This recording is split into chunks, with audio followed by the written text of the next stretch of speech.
Hello everybody, this is Hammer Striker here. Today I've got the Glock 25 chambered in 380 auto. Please don't forget to check out our website. Go to our affiliates page. You'll find discount codes for things like Mantis Axe and Core belts, linked to that cool little bore light that we use for lighting up the barrels. Use those links. It will often save you money, never will cost you any additional money, and helps the channel. And please consider supporting the channel on Player, formerly Utreon, where we can do some types of videos that are no longer allowed on YouTube. This is a Glock that you can want, but you can't have it. Not available. Can't have them in the United States. The ATF point system says you can't import them because, we don't want Saturday night specials coming in this country, so you can't have one until you can. Glock started manufacturing these in the United States. And for some reason, if it's made here, I guess it's less scary than if it's imported, because there is no point system that you have to get a certain point level to be able to have these. So now you can have the Glock 25. This is a Talo edition, and it's a Gen 3, you're going to notice, because all they did is made the same exact gun that you would make in Austria, made it in the United States. That made it legal to have here, and made them available. So you can now get the subcompact and the compact in 380. So a couple things might come up. Well, why would you want this besides you can't have one, but now you can? And that'll probably be a good enough reason for some people. It's 7.36 inches long with the flush mag. It's 5.04 tall, and it's 1.26 thick. I just described a Glock 19. This is basically a 380 in a Glock 19 size footprint. So it's going to be less recoil, less overall weight. The gun weighs 22.75 on its own, but of course a full mag of 15, which is what the kind of weird looking mags hold, is going to be less weight because 380 ammo weighs less. And recoil is virtually non-existent on this gun. It felt like shooting a 22, but you're at least shooting a competent center fire cartridge. Now, these magazines were a little weird. Basically, it's a 9mm overall size body, kind of recessed to take into account the shorter cartridge. So instead of the cartridge going all the way back to about here, it comes back to about here, which is, of course, the shorter 380. So you cannot use, like Glock 19 magazines, reliably with it. You need to use the magazines that come with it. It uses these 15-round magazines. It'll also use the 17-round magazines for the larger gun. But the larger gun is not, which would be the Glock 17 size, is not currently available in the U.S. I imagine if this one and the other one is popular enough, they'll make that. So extra magazines may be harder to come by, especially the larger 17-round magazines may be harder to come by. But if you get one, they will work, because just like any other Glock, it'll use the magazines from the longer gripped guns, the higher capacity magazines. By the way, because it's a Gen 3, it only comes with 2 magazines instead of 3. So you might wonder, okay, well, why would you want a big 380? Well, it's not really all that big compared to others that are out in the market. So here's the Smith & Wesson Shield EZ, which is only a single stack. And you'll see that they're virtually identical in size. So this isn't one of those micro-compact pocket pistols that are hard to hold on to, but it is consistent with other guns in that same territory.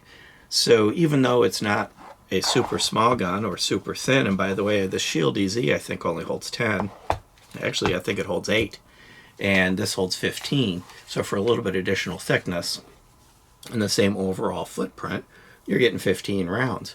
The big key would be, if you have recoil sensitivity issues, if you have hand strength issues, if you have arthritis, if you have anything that makes it a little more difficult to handle recoil, then you can use 380, which is going to have significantly less recoil.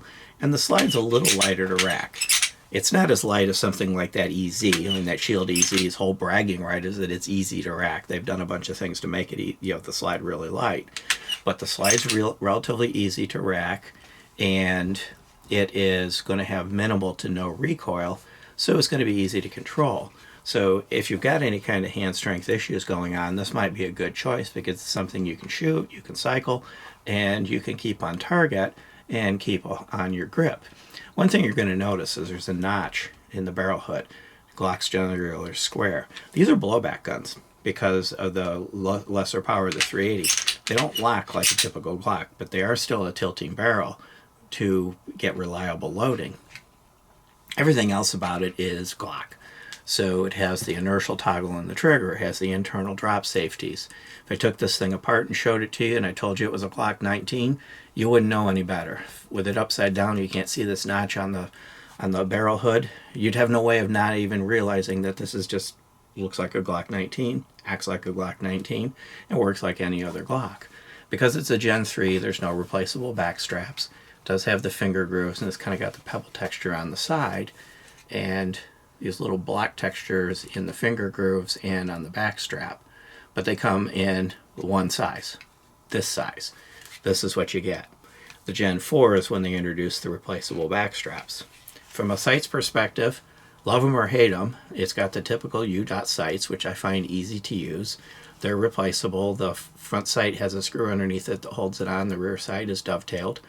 And any Glock sight will work on it. Well, any of the double stack, the standard size Glock sights will work on it. So night sights, whatever, they're all going to be available.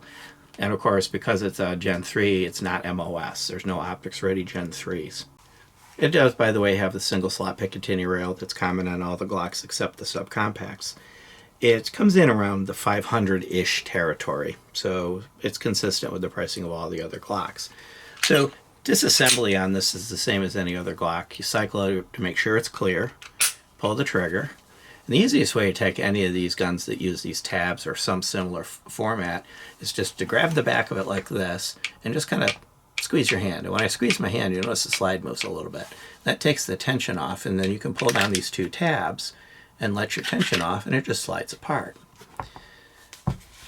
So I'm going to show you the frame. And I could sit here and tell you this is a Glock 19 frame, and you'd have no way of knowing it wasn't. It's identical.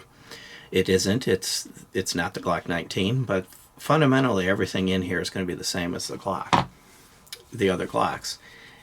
Gen 3 uses these wafer-style captive recoil springs. Of course, there's the drop safety piston there, and it's round on the generations prior to 5. The hook for the striker. And then you have your barrel. Let me get my barrel light out here. And of course, it's polygonal rifling, just like any other Glock. And typical of Glock, very well machined, very smooth, very clean, no tool marks and chattering. Kind of a standard flared ramp that's semi-polished, kind of a machine polished. It's not a mirror, and it is coated with the coating. But overall, just a well-constructed barrel, and most of the Glock barrels are. Well, all of the Glock barrels. I've never had a bad factory Glock barrel. Reassembling it's just as easy. Drop the barrel in, reinstall the recoil spring that tried to get away from me. Kind of make sure it's centered. It kind of flips into place. Make sure it's centered. And just line it up on the slide. Pull it back, and you're back in business. So Glocks are easy to live with. They're easy to maintain. And a lot of companies have cloned that style of takedown mechanism. And that little trick, by the way, works on any of them that use this style takedown process. So from a trigger perspective, it's all Glock. So you've got reasonable take up. It's kind of got serrations on the trigger, and of course it has the inertial toggle. And then a very defined wall, a short crisp break right around the 5.5 pound territory. Nice short reset. It's audible and tactile. I could feel it when it reset. I'm right on the wall. And again, that short crisp defined wall.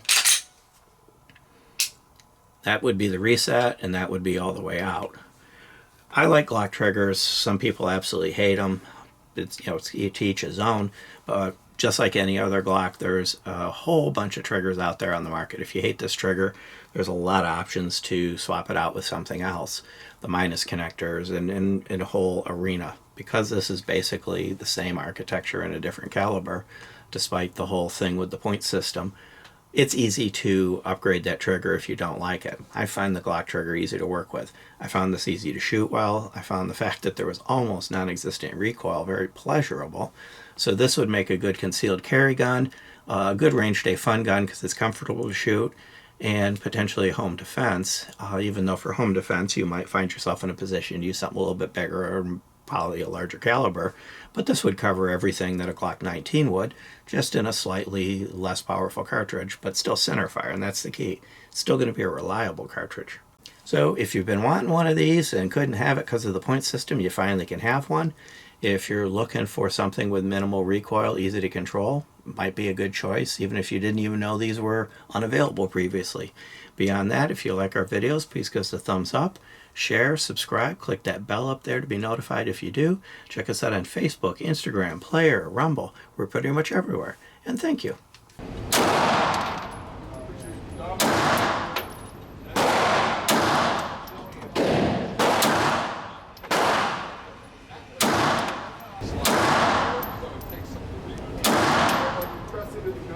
A lot of people do this.